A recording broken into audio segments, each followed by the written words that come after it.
Tere, Priit! Tere! Kõigepealt ütleme, kus me oleme. Me oleme Vabaõhumuuseumi Setu talus. See on selline mõnus keskkond rääkida sinust ja sinu tegemistest. Ja pean kohe ütlema, et minu jaoks niplamine ja nipilis on jäänud väga kaugeks või enamik asju nagu fotode pealt ja seda teeb üldse mees on minu jaoks nagu eriti üllatav ja selline aukartust äratav, sest vaadates seda tööd, mis siin ees on, vau, aga sellest me kõik räägikski. Ehk siis hakkame algusest, kus kandi mehi oled? Kogu elu Tallinnas, Nõmmel, nii et täiesti paikne, ma ei ole elu sees kolinud. Vastupidiselt enamikele Eestis. No jah, kuidagi on juhtunud niimoodi. Nii. Ja millega sa iga päev muidu tegeled, nagu räägime siis nii-öelda mitte niplamisest praegu, vaid... No igapäevatöö on, ma olen uudisteagentuuris BNS välistoimetuses, toimetaja, kui vaja tõlk. Et seda tööd on viimased 27 aastat juba tehtud, nii et öeldakse, et tavaliselt 5-7 aastat ja siis peaks nagu uue töökoha leidma, aga ei, mulle see sobib nii. Väga mõnus. Iga päev on midagi uut, nii et iga ei ole. Nii, ja käsitöö juurde jõudsid? See on muidugi siuke hea pikk jutt, aga tähendab, ütleme siis niimoodi, et meie perekonnas on nagu käsitööd kogu aeg tehtud nii, ja kaasa arvatud mu isa, nii et minu jaoks ei olnud see üldse mitte mingisugune küsimus, et meesterahvas teeb mingisugust siukest mitte tavapärast käsitööd, et kui tema noorem oli, siis ta tikkis topeltristpistes suuri seina ja põranda vaipu ja hiljem kudus ja nõukaajal kuskil 50ndatel ja niimoodi see oli ka sissetuleku allikas ja ütleme siis Nõukogude sõjaväe prouakesed olid väga head kliendid iseenesest, nii et hiljem, kui oli vaja nagu perele igasugused asjad kududa, siis tegi tavaliselt tema, sellepärast, et ta ei suutnud kuidagi taluda seda, et temal võib nii palju aega minna, siis ta tegi ise. Ema tegi selliseid lihtsamaid asju, mingid sokid ja sallinmütsid, aga isale meeldis ikka korralikud suured kampsunid ja muud taolised asjad ikka. Mehisemad. Riideesemed. Nii, ja siis sina nii-öelda ennem käimist juba oskasid kududa? Ei. Tähendab, kudumist ma olen proovinud, hegeldamist ma olen proovinud, seda kunagi poisid said tööõpetuse tunnis niimoodi, et seda ma olen katsetanud. Ma arvan, et mitte just kõige hullemini. Aga nüüd selle niplispitsi juurde, tegelikult, see on jälle see, et öeldakse, et iga asja taga on naine. Nii ka minu puhul, et oli sedasi, et mu kunagine abikaasa otsustas, et nüüd on temal õige aeg teha täiskomplekt rahvarõivaid. Nii, see läks siis kursustele ja siis oli käistel vaja ju niplispitsi. Siis oli 2 varianti, et kas ta laseb kellelgi teha, ega siis sel ajal 2000-ndate alguses eriti palju variante ja võimalusi ei olnud. Või siis minna kursustele ja õppida ja siis ise ära teha. Ta valis viimase, et Rahvaülikoolis sel ajal oli juba niplispitsi kursused ja tegelikult jah, sinna ta läks ja sinna ta jäi, sellepärast, et siis ta hakkas juba mõne aja pärast ise õpetama ja nii ta on. See on nagu selline esimene kokkupuude niplispitsiga. Vaatasin jah, et on mingisugune siuke imelik asi ja iseenesest natuke huvitav ka, aga pole nagu midagi. Aga see on see, et meesterahvas tahab ju siis natuke ka abiks olla. Siis esimese tööna niplispitsi juures, siis mina olin see, kes neid pitsipulkadele niite keris. Nendele nagu, jah. Just, täpselt, sest see on ka aega nagu mitte ainult see pitsi enda tegemine. Ja siis mingisugusel ajahetkel siis oli tunne, et nii, et hästi. Ma siis proovin ka. Kaasa vaatas küll siukse pika pilguga. Proovi, et ega sa nagu nii tegema ei hakka, aga paraku jah, ajalugu näitas, et asjad läksid vastupidi. hoopis teisiti ja no ega siis ka alguses mõtlesin, et ega ma siis ei tee, aga see oli aasta 2006, kaasa läks siis Saksamaale Niplispitsi kursustele, siuke nädalane kursus, hommikust õhtuni, niimoodi tegutsemine ja mina läksin kaasa, et Baierimaa ja mäed ja Saksa õlu ja et siis vaatan ja tegutsen ja ega ma siis pitsi ei hakka ometi tegema. Jah, hea inimene, kes niimoodi mõtleb. Tegelikkuses oli siis see, et esimene päev ma siis tutvusin niimoodi kohalike vaatamisväärsustega. Minu õuduseks osutus see koht selliseks, et 10 minutit jalutad ühes suunas, 10 minutit teises suunas ja siis ongi kogu linn läbi käidud. Ja hakkas igav, läksin siis vaatama, et mida siis naised teevad. Oli hästi tore pitsiõpetaja, aga ega talle vist ei meeldinud see, et istub siin mingisugune tüüp ja midagi ei tee. Siis küsis, et tahad ka? Et oskad? Midagi ikka oskan, jah.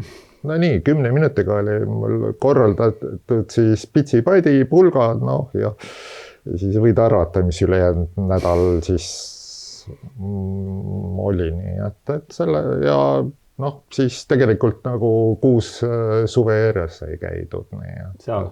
Jah, nii, et sai õpitud pitsimustrite joonistamist, erinevaid pitsitehnikaid, nii et tegelikult oli see väga lahe ja sealt edasi tulid juba mõned rahvusvahelised projektid. Aga muidugi jah, see oli see, et kaasa tegi mul neid rahvarõivapitse ja siis esialgu, et pole veel nagu veel piisavalt hea ja nii, aga lõpuks siis nii-öelda pälvisin usalduse, et võisin nagu teha. Ja mitte ainult enam kaasale, vaid? Siis oli see, et ütleme need, meil oli nagu põhitegevus rahvarõivapitsid. Üleüldse, mitte ensi endale. Jah, just. Ja läkski siis niimoodi, et seda me tegime koos ja 6-7 aastat, sest see oligi see, et tema siis joonistas mustreid ja mina tegin, absoluutne tööjaotus.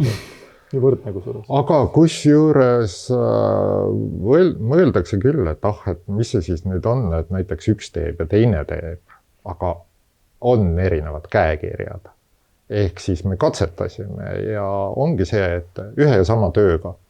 Et tema tegi ühe jupi, mina tegin ühe jupi ja ilusti oli näha, kus kohas see nii-öelda vahetus käis. Oskad sa tõlkida, et tähendab, küsimus ongi selles, et kuidas ütleme neid niite pingutada töö käigus ja ilmselt on erinevus.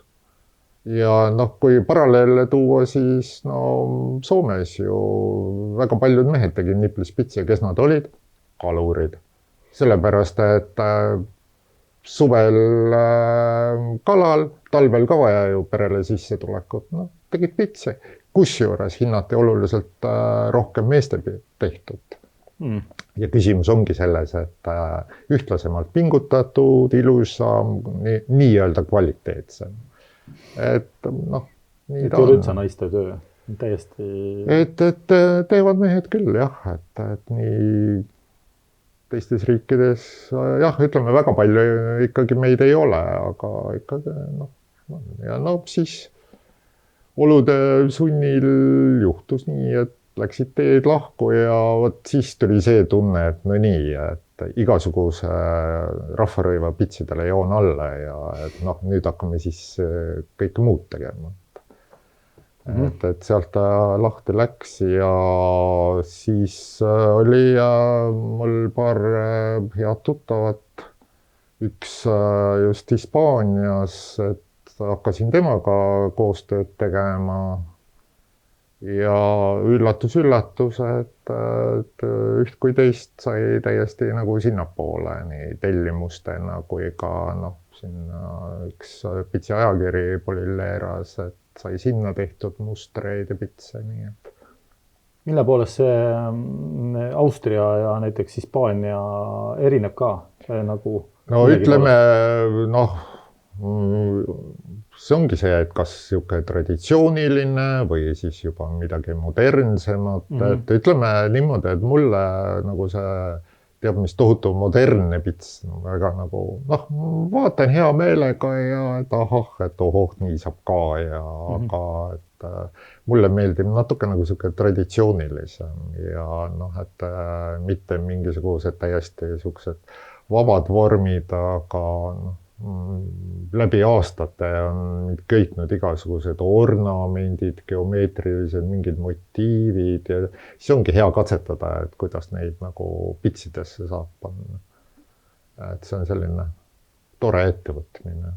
Ja siis ongi see hea tunne, et kui sa ise midagi lood, et siis see ongi see üks ja ainumas terves maailmas. Et keegi teine, pole ju midagi sellist, täpselt sellist teinud. Kindlasti võib öelda, et oi näed, vot see detail on nagu siin või seal. Et neid inspiratsiooniallikaid on tegelikult tohutult palju, et kaasa arvatud mingisugune Iiri ornament või ütleme need Hispaania mauride omad või ükskõik, et neid leiab igalt poolt. Tavaliselt mõeldakse, et niplispits, et siis peab tingimata valge olema, aga ei, kaugel sellest, et võib teha ükskõik mis väritoonis ja teatud pitsid ongi sellised, mis ütleme näiteks musta niidiga või punase või ükskõik mis teise värviga, mitte valge. Ta annab palju sellise efektsema tulemuse. Alati saab ka niimoodi katsetada. Et nii palju, kui on fantaasiat ja viitsimist ja ideid, et täitsa vabalt. Ja selle samagi tööga oligi niimoodi, et oli ees üks siuke tõsisem kokkusaamine ja mõned tunnid niimoodi aega ja ikka natuke nagu närv sees ja et kuidagi tuleb nagu ennast maandada. Siis hakkasin lihtsalt joonistama ja nii ta läks. Et kunagi ei tea, millal see kiiks tuleb, et vaat nüüd ma tahan teha. Ja kuna see ei ole mu, ütleme, seotud kuidagi mu nii-öelda põhitööga, põhisissetulekuga, et siis ongi see, et ma teen seda siis, kui mulle meeldib ja nii ongi. Kuigi ma pean tunnistama, et ma praktiliselt niplan iga päev. Aga see ongi see, et kui on, ütleme, siuke 10-12 tunnine tööpäev, see maailma asjadest on juba nii-öelda rohkem kui kõrini, siis ongi vaja midagi siukest head ja mõnusat ja maandavat. Et kellel kuidas mulle sobib nagu selline töö väga hästi ja saab ju kuulata, saab ju telekat vaadata ja ka seda teha nii, et nii nagu ju öeldakse, et ju kududa ja heegeldada saab ka niimoodi telekat vaadates, et nüüd on siis, niplata saab ka seda. Selle vahega vist päris rongi seda kaasa ei võtta. Ei, see ongi see, et kui kudumisel ja heegeldamisel paned lihtsalt nii-öelda tõstad asjad kotti ära, siis siin on ikkagi siuke natuke suurem pitsipadi, et ega seda kuskil niimoodi laiali ei laota. Aga oled kaasast tassinud ka poolikuid töid nagu kuhugi pikamalt minema? Vahest ikka, jah. Aga siis on natuke teistmoodi padi, et mida saab natuke rohkem kokku panna ja siis ei ole ka nii laiad. Et siis lihtsalt, kui on vaja, siis nii-öelda laotad ta laiali ja keerad kokku nii-öelda kruvidega, et ta oleks niimoodi korralik ja suur. Ja niimoodi saab küll, jah.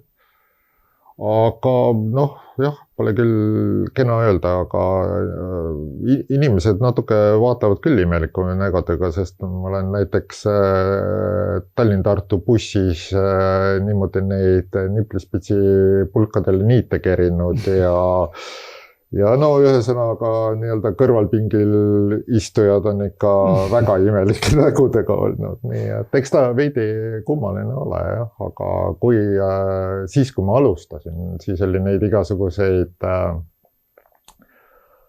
ikka üsna halvasti ütlejaid, just sellepärast, et umbes niimoodi, et midagi ikka väga tõsiselt viga või puudega inimene, et pole meesterahval midagi targemat teha kui sellist asja, aga ilmselt on suhteliselt nagu siuke paks nahk, et väga ei häirinud ja seniajani teen ja Eks igal inimesel ole oma arvamus, mis ta arvab ühest või teisest tegevusest. Sama hästi võib ju öelda, et noh, mis naine ja on näiteks keevitaja või bussijuht. Kuidas kellelegi nagu sobib, nii et ja see suhtumine ja üldse teadmine Nipli-Spitsist on ikka muutunud, kui kunagi sai, ütleme, nendel mardilaatadel alustatud selle nagu demonstreerimisega, siis oli ikka väga palju neid, et et mis asi see nüüd on ja pole kuulnud, pole näinud. Aga nüüd pigem on see, et see on see Nipli-Spits, jah.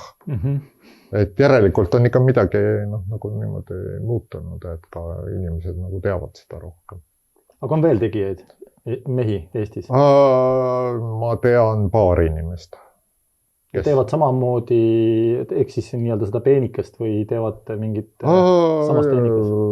Teevad üht kui teist ja üks teeb veel nõelpitsi, mitte ainult Niplist.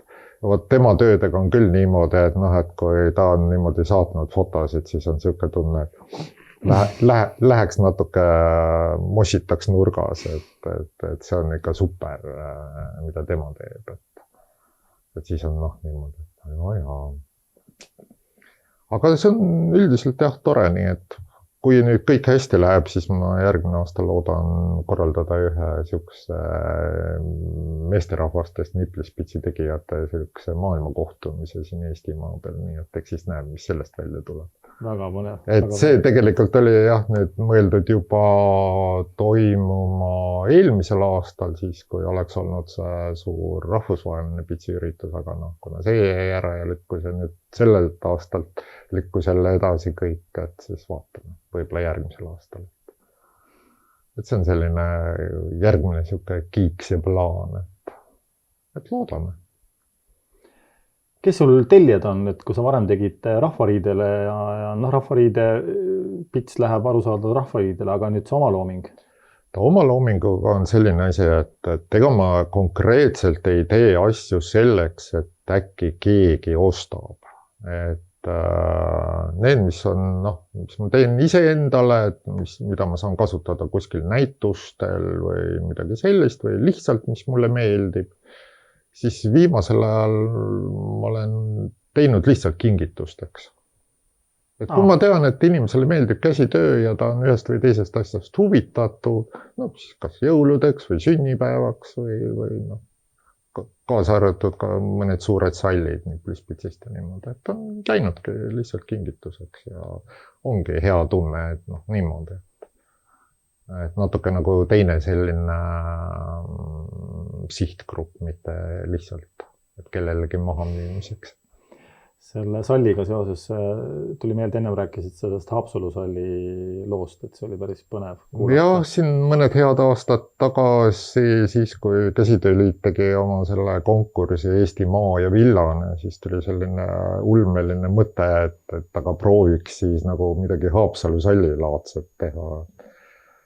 Mõeldud tehtud, et peen villasest ja meeter lai, 2 meetrit pikk, et see läks jah ligi koos kokku õmblemisega, tähendab muidugi niimoodi ribadena ja siis mu kunagine kaasa siis õmbles kokku need ribad ja siis ta oligi jah. Ligi 900 töötundi ja siis ongi see küsimus, et aga mida ta siis näiteks maksta võiks. Kusjuures mardilaadal sai niimoodi 1 aasta näidatud ja siis ka ikka tunti huvi ja selliseid tõenäoliselt suhteliselt rahakad meesterahvad ka niimoodi üritasid siis kaasade eest niimoodi nägusid teha, et äkki mõtleme ja vaatame ja siis, et kui kuulsid enam-vähem seda hinda, mida ma soovin, siis nii, et mis asja, küsisin vastu, aga palun väga, et kui te lähete näiteks presidendi vastuvõtule ja tellite oma kaasale näiteks mingi 20 000 euri maksva kleidi või ostate omale lihtsalt mingisuguse järgmise uhke auto, et oleks midagi erilist. Aga see on täpselt sama asi. Kui te tahate, et see oleks midagi erilist, siis on see teie valiku küsimus, et kas te olete nõus lihtsalt selle raha välja käima, et ma ei pea ju seda võileiva hinna eest müüma. Seda enam, et kui see vaev ikkagi, palju sa ütlesid, tund ja umbes 1,5 sentimeetrit? ütleme sellist pitsi nagu siin padja peal, no ütleme 2-2,5 sentimeetrit tunnis. Noh, ja siis võibki nagu arvestada, et kui on seal näiteks paarimeetrine sall, umbes sama lai, et palju neid töötunde siis läheb ja siis ongi see, et noh, kes seda siis näiteks ostab. Aga no tegelikult kunagi ei tea, neid ostjaid võib nii suvalisel ajahetkel olla, et kunagi oli ka siin mingid vanalinna päevad ja mõtlesin, et mingid hästi vanad, väiksed sellised pitsist tehtud südamekesed, et noh, võtan kaasa, keegi tahab. No tulid mingid italianad, tegid puhta töö ja enne seda oli seisnud, ma ei tea, ligi 10 aastat. No. Nii et juhtub. Ja, on sul õpilasi ka? On olnud ja tavaliselt ongi see, et inimesi ehmatab ära, et padi on pulki täis, et siis on kosmoseteadus. On peaga pulki täis. Jaa, tegelikult on asi väga lihtne, nagu me ise muidates ütleme, et see on siuke lasteaia matemaatika, et oskus niimoodi 1-4 lugeda, ehk siis korraga on töös ainult 2 paari ehk 4 pulka ja teades, kuidas neid liigutada. No, et üks paar läheb kõrvale, üks tuleb juurde ja kogu aeg nii ta liigubki. Et ei olegi rohkem vaja üldse mõelda. Jah, kokkamine, see on ka imelihtne. Jaa, absoluutselt, kõik asjad on imelihtsad, kui sa oskad seda teha ja tead, kuidas. Aga on olnud ja ma võin tõesti öelda, et mitte ühtegi inimest ei ole sellist olnud, kes nüüd oleks öelnud, et ei, tema nüüd ei saa, ei suuda, ei taha, ei oska. Et kas ta nüüd peale seda proovimist kunagi elu seeski teist korda katsetab, no see on tema asi, aga praktiliselt kõik saavad hakkama. Ja muidugi, kui on oma mõni õpilane on toreda ilusa tööga hakkama saanud, siis on endal ka hea tunne, et me näed, et oled natuke midagi kaasa aidanud sellele loomisele. Aga mõni õpilane on jäänud ka tegema või? Paar tükki on jah, nii et ja see on alati tore, et kui minu arvates on ideaalne see, kui õpilane mingil ajahetkel hakkab paremini tegema kui õpetaja. See ongi eesmärk. Et siis ongi siuke soe tunne, et jah, et miskit on head ja ilusad siin tehtud. Mis on sul iseenda jaoks väljakutsed käsitöölisena, nagu selle Niplise juures? Katsetada, proovida, teha selliseid asju, mille kohta võib-olla keegi on öelnud, et ei, seda ei saa, see ei ole võimalik. Et Niplispitsil on ka muidugi teatud töövõtted, teatud reeglid, aga neid saab eirata. Ühel või teisel viisil, võib-olla kohati isegi palju tülikamalt kui tavaliselt, aga on võimalik. Ja selline katsetamine ongi minu arust nagu kõige toredam, sest nagu ma ütlesin, et kuna ma ei pea mõtlema selle peale, et nüüd kas ma ei tea, homseks või nädala pärast tingimata peab mõni töö valmis olema, mis tuleb realiseerida, et siis ongi täpselt nii, nagu parasjagu tahad ja viitsid ja mõtled ja mõnikord ongi niimoodi, et jah, sa alustad nagu ühe tööga, ühe variandiga, siis vaatad, ei, see pole ikka päris see ja siis kas jätad kõrvale mõneks ajaks, hakkad midagi muud tegema, vahest on olnud niimoodi 4-5 tööd, erinevate pattide peal ja siis järsku tulebki see mõte, et oi, aga seda ma saan tegelikult teha hoopis niimoodi. Nii et siuke avastamise rõõm kindlasti. Et on kogu aeg jätkuv. Jah, et ma saan ka niimoodi teha. Et ilmselt see ongi nagu selline kõige suurem. Ja ka kindlasti see, et kui see, mida sa teed, kellelegi rõõmu pakub ja sa näedki, et inimene ongi tänulik ja rõõmus, et ta on kas või sellise kingituse saanud ja oskab seda hinnata. Et siis ongi nagu tore. Ja kunagi muidugi tore oleks ju, kui oleks Eestis oma pitsimuuseum ja kõik muu taoline sinna juurde. Et miks ka mitte, et võib-olla see oleks ka siuke hea suur väljakutse, aga hetkeseis on selline, nagu ta on, aga see on see, et ära kunagi ütle ei ja unista suurelt, siis asjad juhtuvadki. Ja vahest nii imepärasel viisil, mida ei oskagi nagu üldse ette kujutada. Et see ongi tore. Kui tavaliselt, ütleme, poes inimesed ostavad nööpnõelu, niimoodi väikese kaarbiga, no siis meil on niimoodi, et kui keegi näiteks alustab, pool kilo, ehk siis tuleb minna hulgimüüjate juurde. Ja siis vaadatakse sellise imeliku näoga, sööte neid. Miks teile nii palju?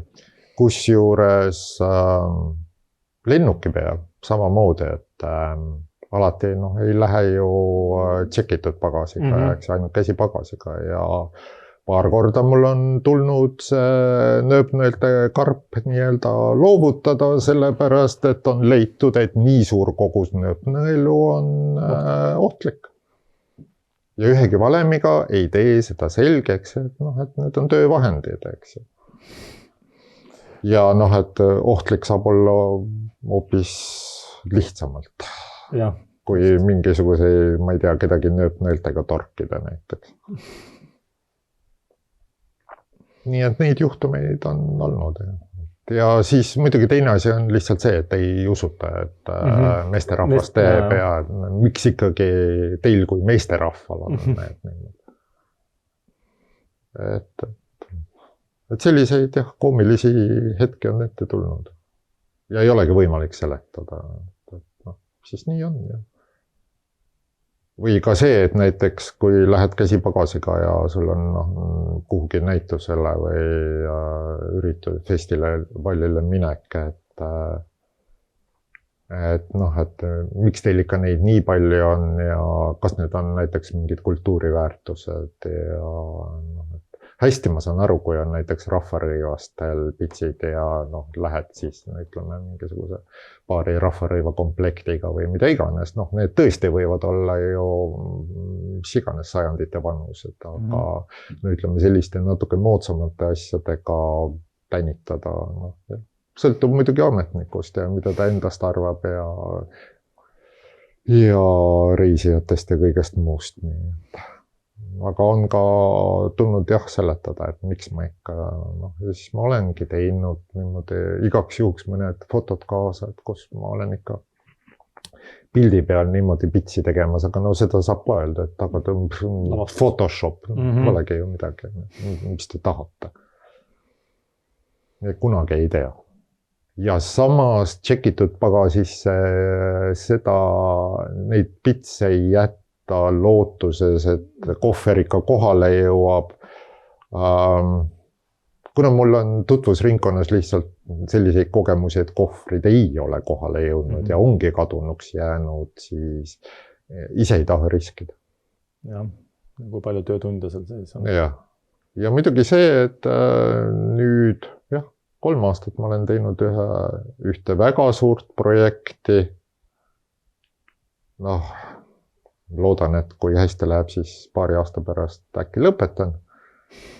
Et kiiret ei ole ja see on ka siuke kiiksuga projekt, et siis ongi see tore, kui see siis niimoodi valmis saab ja nii, et tööd jagub. Igav ei ole. Tõesti väga põnev.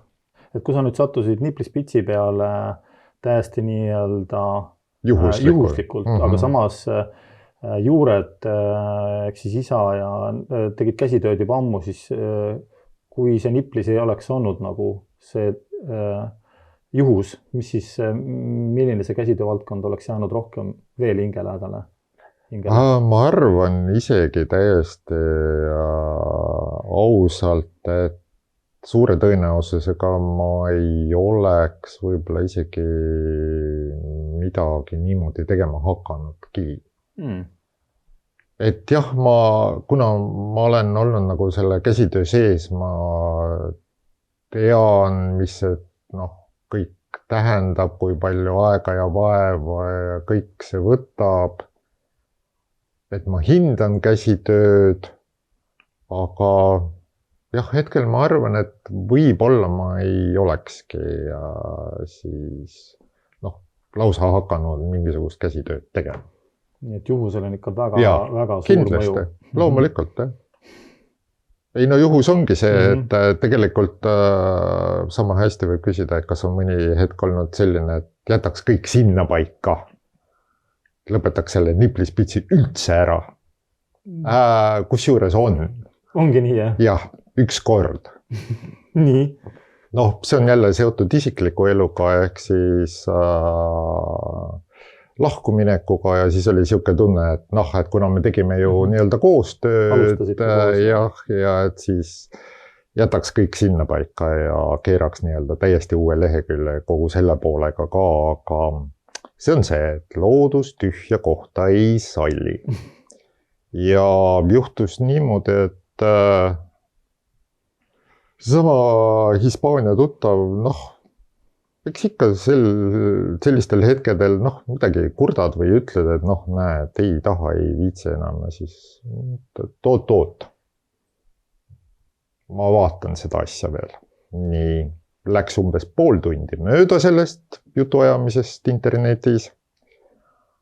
Saabus mulle meili peale üks kiri, milles siis oli öeldud, et olete palutud järgmise aasta aprillis Hispaaniasse pitsifestivalile. No nii.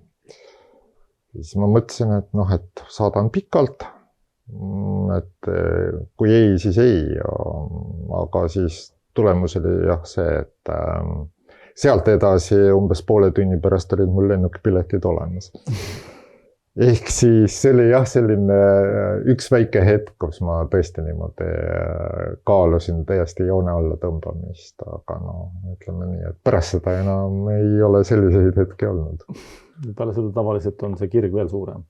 Jaa, sellepärast, et siis lihtsalt hakkasid tulema järjest siit ja sealt ja igasugused pakkumised ja tegelikult mingisugusel ajahetkel oli juba täiesti nii, et no ma ei taha ei öelda, aga ma pean lihtsalt ütlema, et kui mul on puhkust 4 nädalat aastas, siis lihtsalt ei ole võimalik muud moodi, et ma jagan need 4 nädalat siis nende pitsiürituste vahel ära.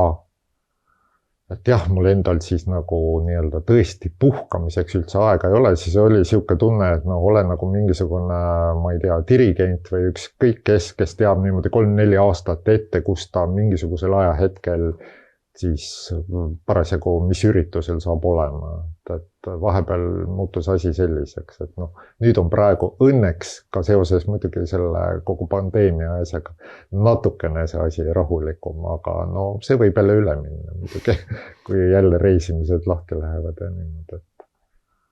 Loodame, jah. Et samas ma naudin hetkel just nimelt seda nagu rahulikkust, aga jälle juhuseid ei ole. Ja sama, noh, et miks ma seda suurt projekti tegema hakkasin nüüd 3 aastat tagasi. Põhjus oli väga lihtne ja väga jabur iseenesest, et suutsin ära kustutada või ära hävitada kogu oma elektroonilise mineviku. Ehk siis sülearvuti puhastamiseks tõstsin ma kõik asjad ilusti kenasti välisele kõvakettale. Tegin arvuti absoluutselt puhtaks ja sel hetkel, kui ma siis võtsin selle kõvaketta, et uuesti arvutile nii-öelda järgi panna, kukkus see põrandale ja kõik, mis seal peal oli, sinna ka jäi. Ehk siis läkski kogu, ütleme, pitsi ajaloo uurimine, kõik mustrid, särgid, värgid, 100 000 fotod, noh, kõik. Esimene hetk oli muidugi väga naljakas, aga oleks uuesti sündinud. Aga täpselt ja siis oligi see, et praktiliselt siis mõtled, et noh, et mina olen elus, midagi sellist ei ole juhtunud, mis noh, nagu siis elu täiesti pea peale pööraks. No, käedalad on terved. Jah, järelikult tuleb siis edasi tegutseda ja siis praktiliselt järgmine päev ma alustasin siis seda projekti ja noh, nii ta on. Nii et igasugustel asjadel on omad niimoodi põhjused, tagajärjed ja jah, ma arvan, et juhuseid ei ole. Et pigem see ongi see, et ühe asja nii-öelda sulgumisega avaneb midagi muud ja palju huvitavamat ja siis saadki aru, et tegelikult kõik ongi ju nii suhteline, et noh, kuidas võtta ja teed edasi ja tunned hoopis rõõmu, et asjad nii läksid, sest muidu oleksin ma olnud ilmselt kinni selles pitsi ajaloos ja nendes asjades, aga noh, sellele tuli lihtsalt ilusti kenasti jõhkralt joon alla, punkt. Noh, aeg edasi minna, midagi uut teha. Nii ongi, ma olen väga rahul selle üle. Aga aitäh, Priit, väga põnev oli sinuga tutvuda, siia sinu tegemistest täpsemalt kuulata ja aru saada, et see on üks väga tänuväärt ja väga, väga suur töö, mis sa teed. Aitäh! Ja kõik head sulle! Tänud!